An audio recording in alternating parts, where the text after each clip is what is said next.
Right. This call is now being recorded. Anybody else had that scenario? And how this is ask the broker, but I'm asking you, what have you done? Obviously, then if you're making an offer, you're going to submit it with the offer based on what they told you verbally. I would make sure that if you've got a text that you have that. I would have that with a copy of it. Okay. Back yourself up. Um, and if you had a phone conversation about it and they don't sign it, then I would make sure that you have notes about that as well. Anything that you do in this business, you need to keep records of it. Okay. Those are things that'll back you up. But obviously, yes, you want to show if they're not getting it to you, then I'm telling you that one of the things that I would do, if you let me know about that, I'll call the other broker. I mean, you let me know that they're not sending it, but they given you what the commission is. And I don't care if I have to call 5 of them. I'll call and talk to the broker, because what's happening is they're not explaining what the process should be to their agents. That's fair. Okay. Yeah. For the most part, they sign it, but sometimes you get those that, the ones that barely answer their phone anyway. Yes. Those people. But if they're telling you what the commission is and you've asked that question, then again, that's why you document that. So push comes to shove, I can go to the broker to get the signed document.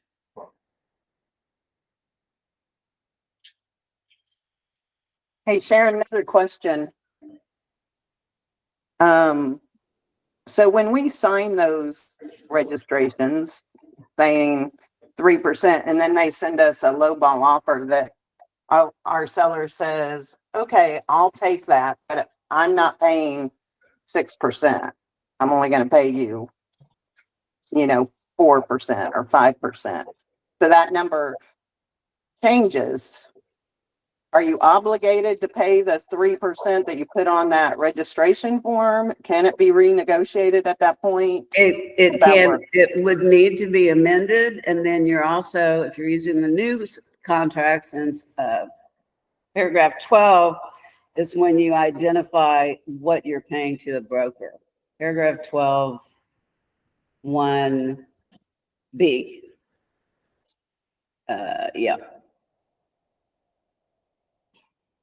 Sharon, Yes. I was looking at the new forms, the amendment to the contract. It looks like you can do it on there too. Is that right? I don't have that in front of me, but if it states that in the amendment, then yes. It looks like they added a whole new line just for to change the amount. And it says that the amount in paragraph 12A in the contract is changed, and then the blank is the percentage oh no, that's the sell price. Never mind. Disregard that. Okay. I thought that was the compensation. Never mind.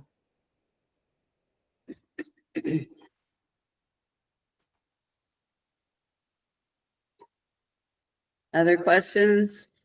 So I guess my question is, so you can't do an amendment then for just the compensation part?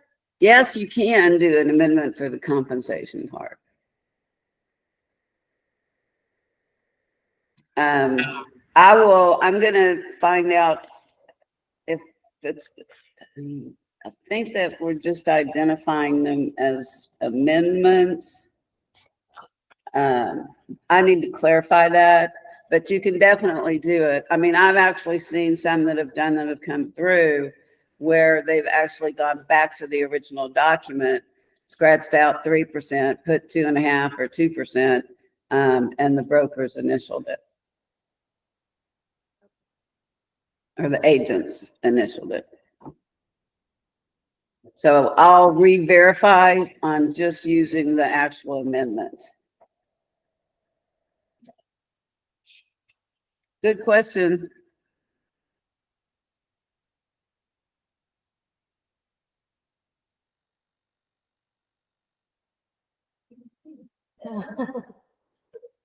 Okay, anyone else?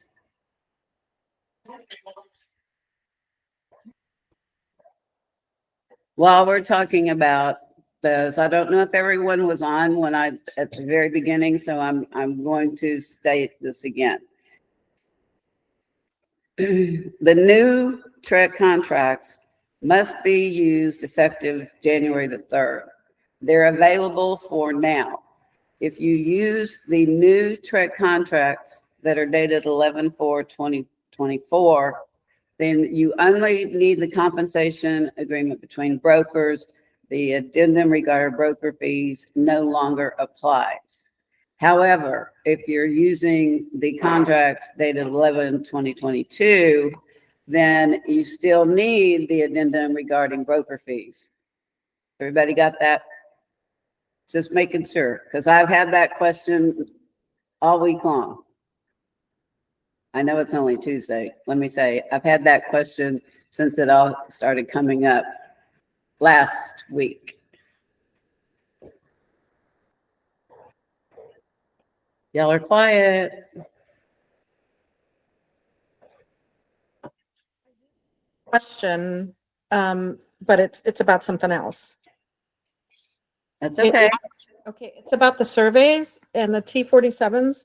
So is that after January 3rd that we don't need the T-47? They can just sign the declaration? Or is that now? If you're using the new contract forms, then it's now. But if you're not, if you don't use the new contract forms until January 3rd, then you have to do it January 3rd. So if you're doing, if you should be, if you don't have to do use the new contract forms now, but you have to use them effective January 3rd. They're available for you to use now. So if you're using them now, then yes, they will, you can just have the survey. You don't have to have the T-47, just the declaration. Okay, that's fair. But if you've got a contract that's already been working and it's under the 11/2022 contract forms, then you still need the T-47. Thank you.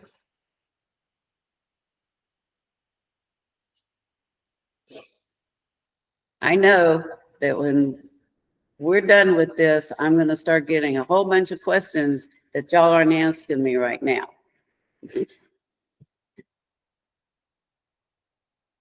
So, and it doesn't have to necessarily just be about the new contracts. It could be about it can be any question. Okay.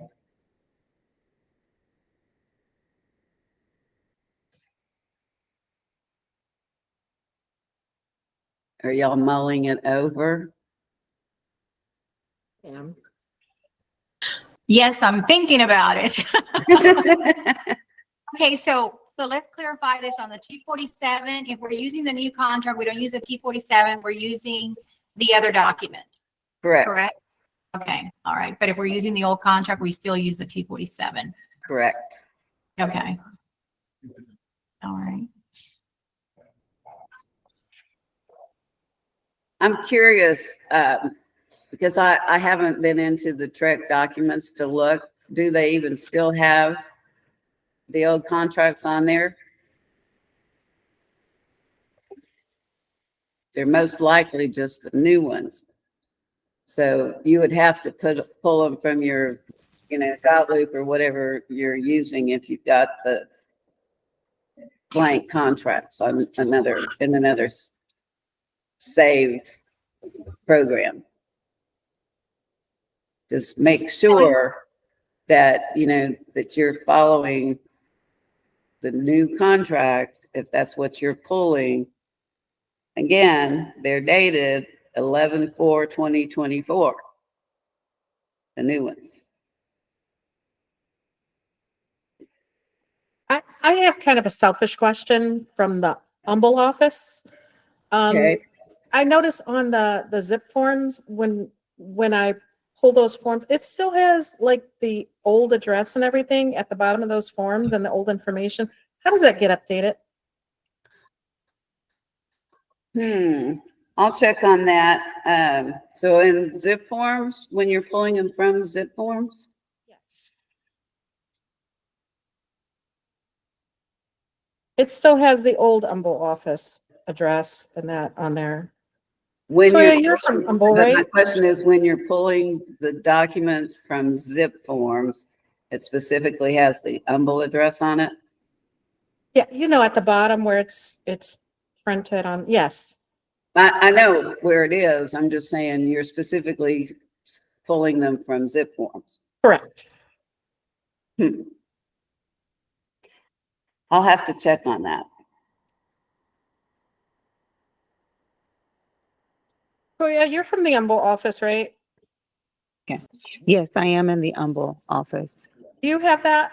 Or Do I- has it changed for you? The address at the bottom of the forms, it still has the It has Sam SA. Houston? No, it has SA on it. It is what? It has the new address on it. Oh, It has the workspace. Yeah, Okay. but I'll double check. Some of it automatically populates to the new address, but I'll have to confirm. Sammy, are you aware? Because I'm not. Yes, ma'am. It has the workspace address on it, 250 SA. Okay. okay. I guess I gotta go back and just redo all my forms then. I'll just have to download them all over again then.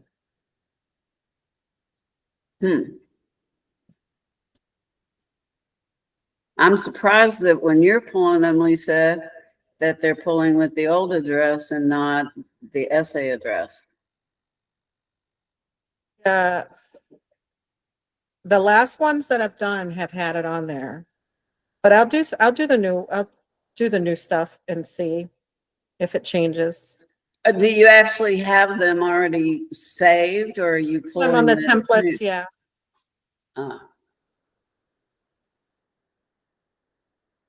That might, or Toya, Sammy, are you doing it with templates, or have you revised your templates? I need to revise my templates right now, but I do use templates, and then I just go in and I update certain things if I have to. Okay, so Someone. you update the address at the bottom? Yes. Oh no, not at the bottom. On the hold on, let me pull it up. I'm sorry. I just hold on one second.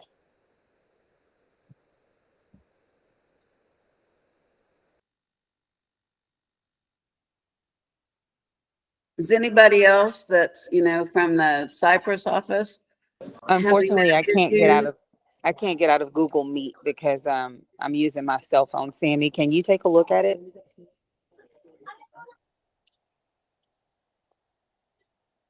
Okay, Cypress agents, do y'all have the same problem?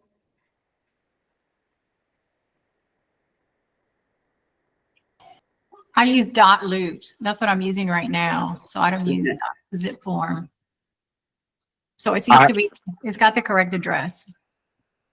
On your dot loop, it does. On your dot loop forms. Yes.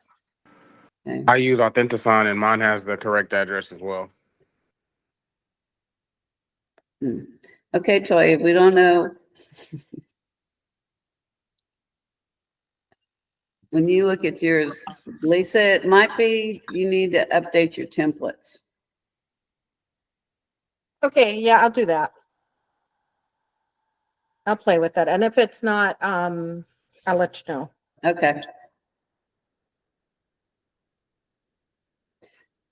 So a question a little bit related to what we were talking about before, but when it comes to buyers in the buyer's rep, the compensation, let's say you have an agreement, let's say it's an investor And this was clarified a week ago when we had the meeting there, but I guess I just wanted to re-clarify that it doesn't have to be disclosed necessarily. Let's say your investor's paying you 2% to go get a property, and that's what your agreement says.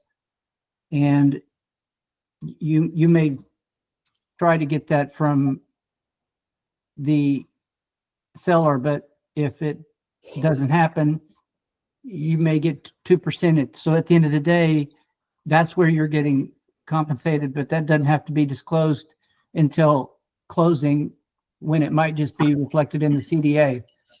So you're saying that your buyer is going to pay the 2%. In the event, or if they're going to pay 1% of, say, 2.5% or something. I mean, there was a scenario where somebody was going to have us, they didn't want a conflict of interest. They didn't want an intermediary. So we were just going to represent for, 1% or 1.5%, which is another scenario. But I guess I'm not all that concerned if somebody knows. It's just insofar as the documentation, does this have this full disclosure that we're sort of oriented around in this business.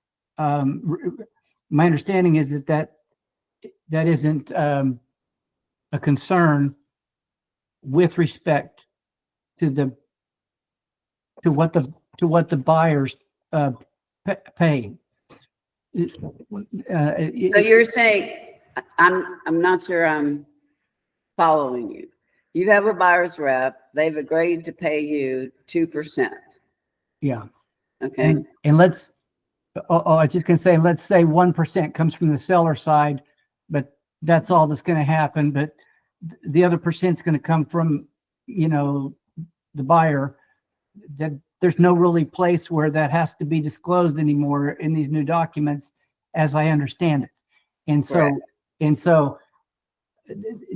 and as long as that's fine, and it'll ultimately be disclosed, I thought, at the closing table, if, for example, both sides are shown, whenever you get the documents, but sometimes, you may get just your side for your client and the other people get their side, and you may not see both sides, but generally at some point you see both sides.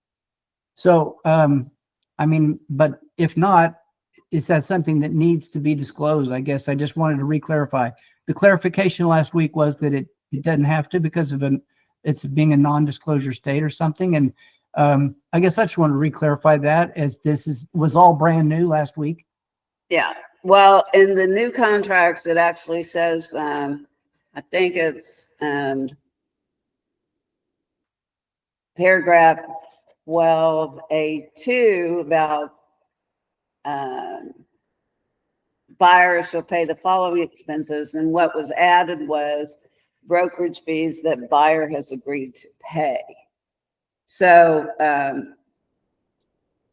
that's going to need to, that's obviously in your buyer's rep agreement. That's going to have to be then on your CDA. Yeah. It's going to show that the buyer is paying it, not the seller. Yeah. And they may or may not find out, but I don't really care necessarily. Well, it is, so the other brokerage does not see your CDA, number one.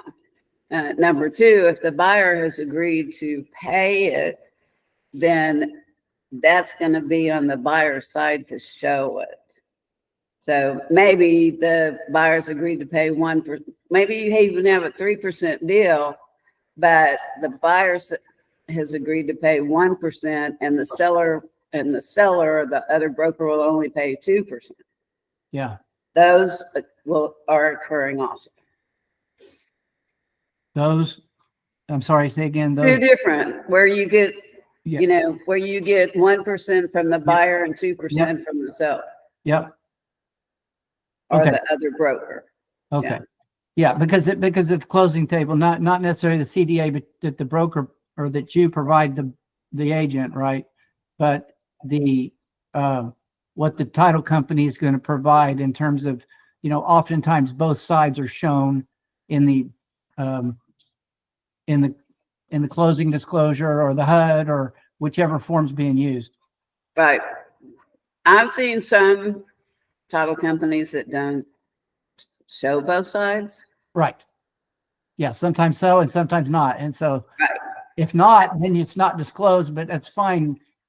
I just don't know there's any repercussions or anything. I just. Well, if you're not getting paid and you're supposed to get paid, should be a question that you're asking the title rep. Yeah, gotcha. Okay. Okay.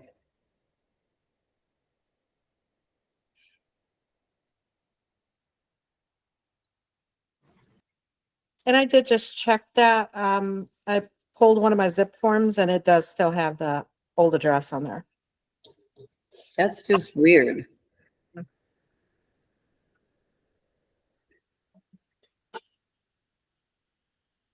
Okay, I'll do some checking on that. I'll go pull my zip forms. Not everybody uses zip forms, so some use in dot loop and some are using other systems as well. But I'll check my zip forms and see. And that's a question that, you know, I'll even reach out to zip forms and ask. Appreciate it.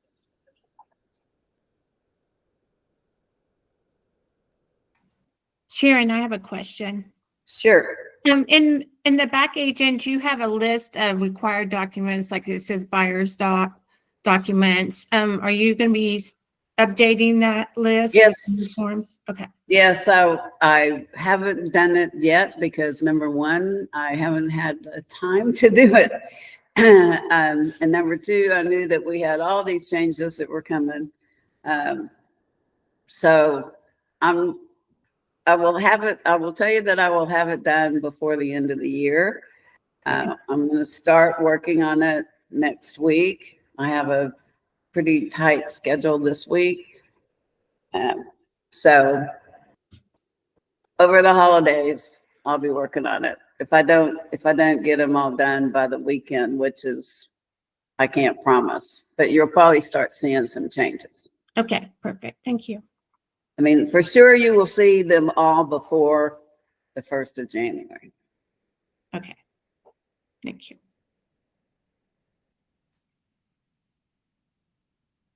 Anyone else?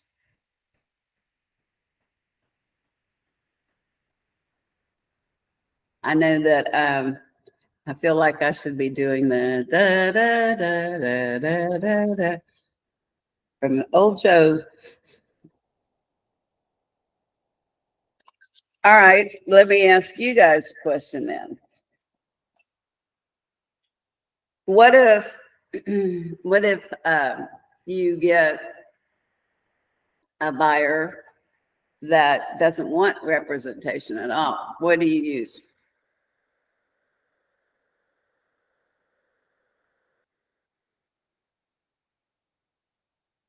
Is there a document that you use?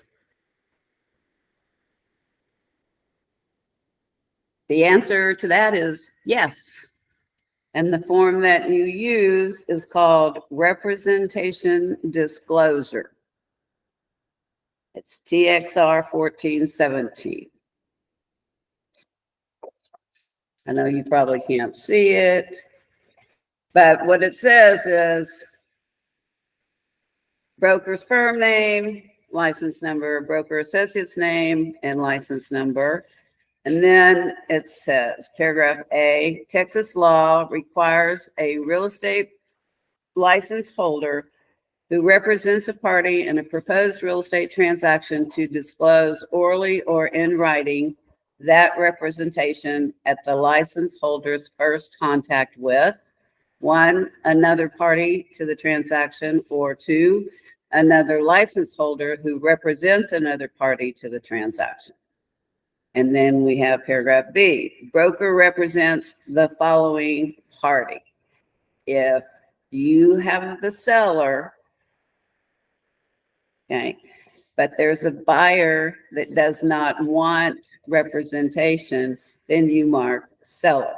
And this is good for sellers and landlords. And then there's a part where you represent the buyer, I'm sorry, yeah, the buyer or the tenant.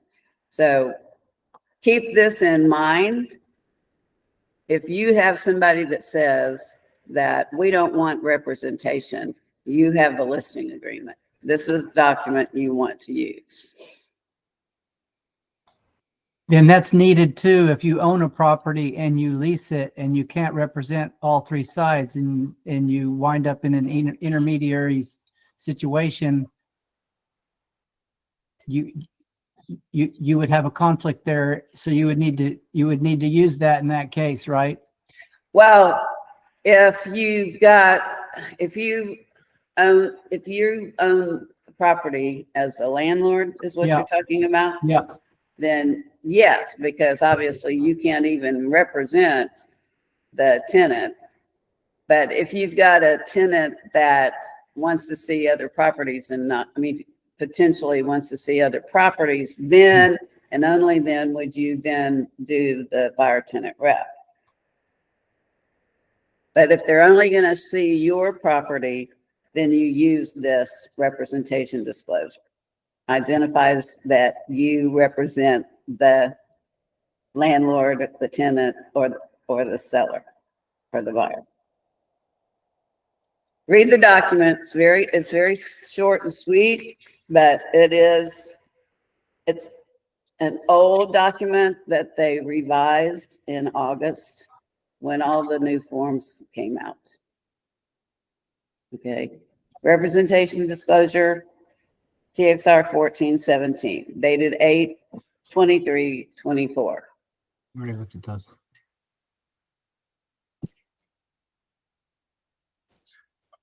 So if we do the buyer, if we do 4 people, if we do,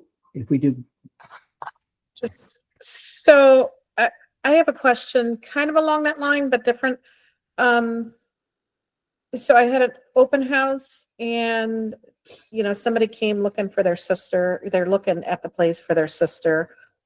If it became a situation where they wanted to put an offer in and they don't have an agent, my understanding is I need to get somebody else from the office to represent them. You have somebody, okay, so your scenario is that you have a relative that's come in looking, they think that their sister will like it, so now they're going to bring their sister to Right, and they don't, look at it. have an agent, right? Well, you don't represent them, Correct. so, yeah. So if it came to the point where they wanted to put an offer in, my best bet would be to just get another agent from the office to I would represent. refer it to another agent in the office, and you can discuss a referral fee based on what, how much time that you're going to have. And that scenario has already come up, and I've gone over it like 3 or 4 times in the last month. Or, if they don't want representation, then you use this document I'm just talking about. Okay.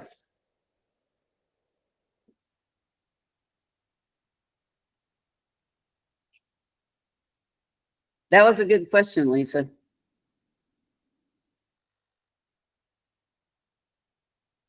Because if you're at an open house, you only represent the seller or landlord if you're doing open house for the landlord.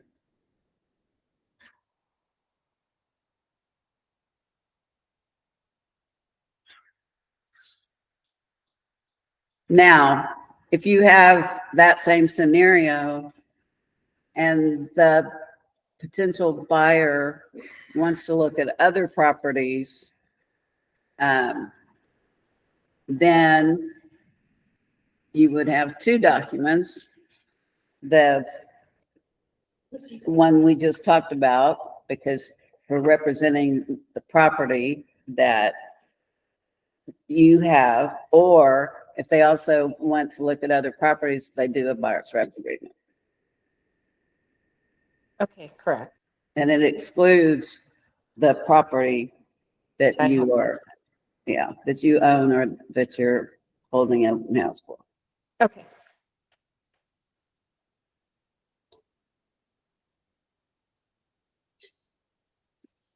Anybody else?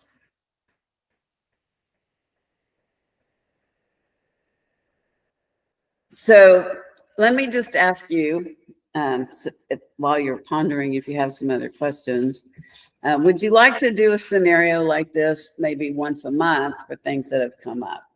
So you have time to think about them. What I was hoping was, because here's what's happening on my side. I'm getting the same questions from 30 of y'all or more, okay?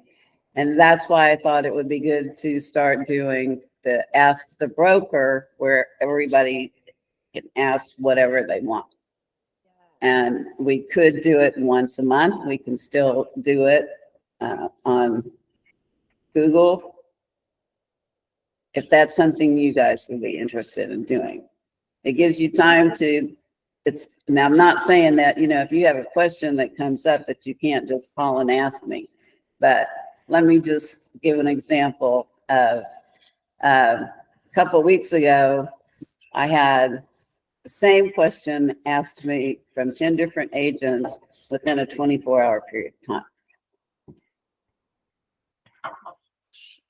So with all these new forms that we have, that's why I thought we might do a session like this. But if you don't think that's time worthy, then I'll just continue to answer your questions as you call or text me.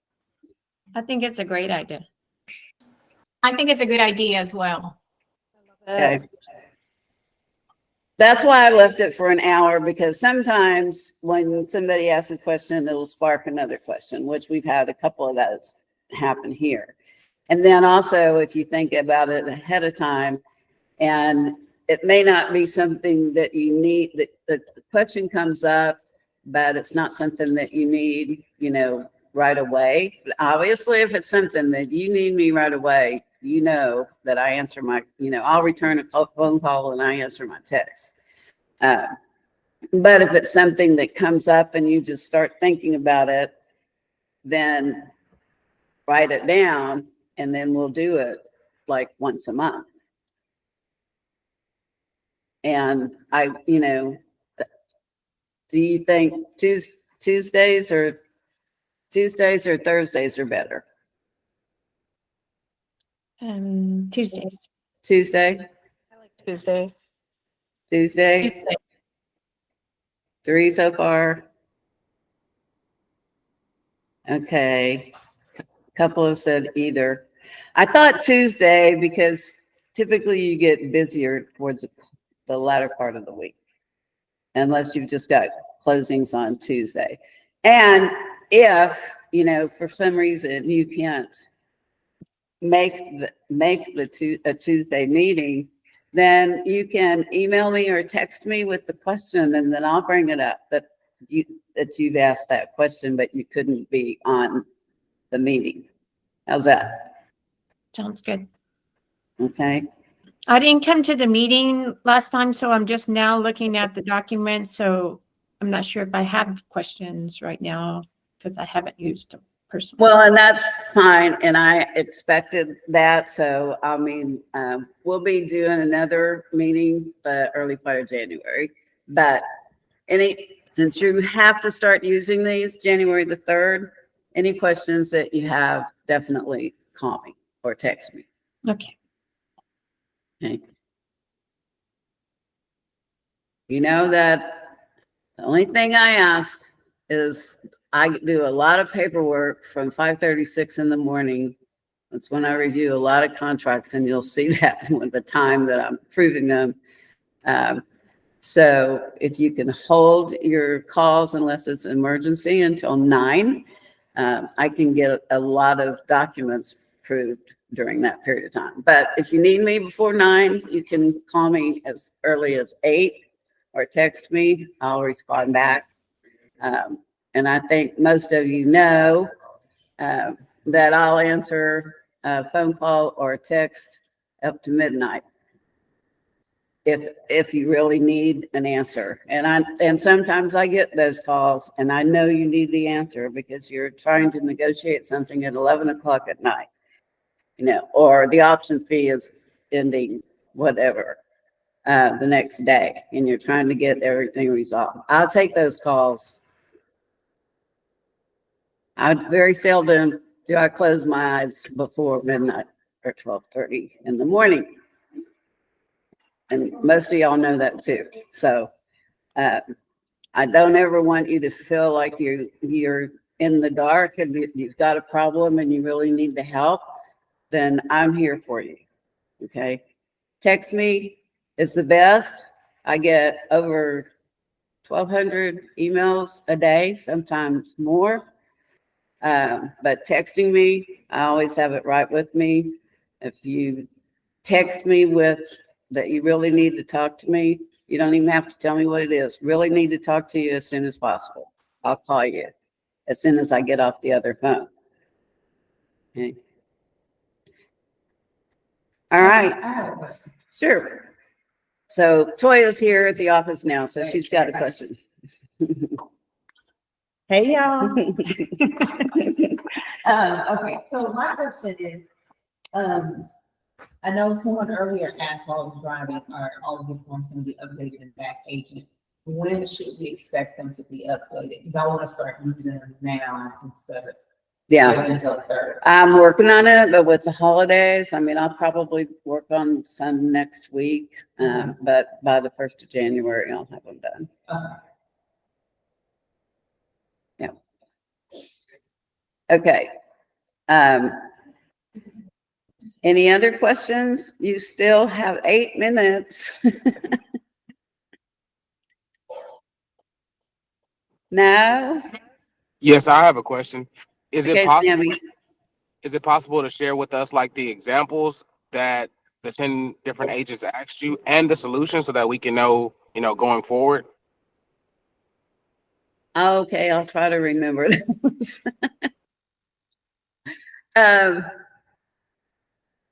Yes, I will.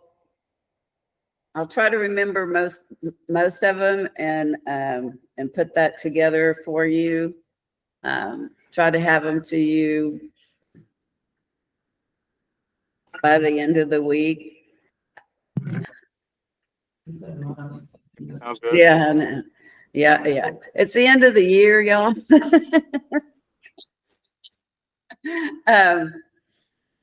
Like, I think I approved 8 contracts this morning between 5 a.m. and 6:30 because I knew I wasn't going to have time to do it, and they were submitted like yesterday morning. So I will try to get the questions that y'all had. I'll try to remember them. I may call you and say, what was your question? Or if you remember what your question was, go ahead and send it to me so then I'll have them all. Okay.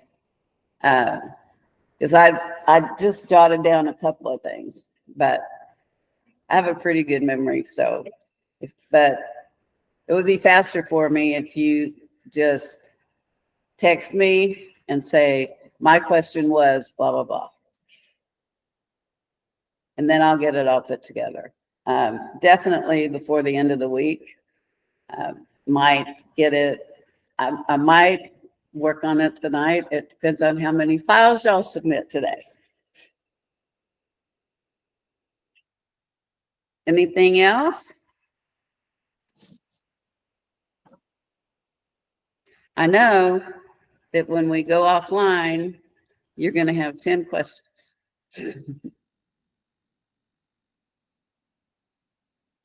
So if you do, I'll include them in the list that I'm going to send to you. If not tomorrow, if not Wednesday, by Thursday.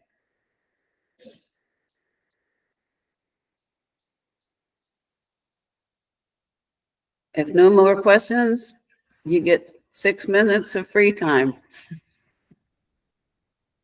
Everybody good? Just want to say Merry Christmas to everybody. Merry Christmas. Merry Definitely. Merry Christmas to everyone. Merry Christmas. Thank you. You guys, enjoy your families, your friends, whoever you're spending your Christmas with. My thoughts are with all of you, wishing you a beautiful season. I'm getting somebody to come help me put my tree up tonight because I haven't had time. So, so that's how far behind I am. Y'all enjoy. Merry Holler Christmas. at all. me if you need me. Thanks for, All right. thanks for coming online and thanks for your questions.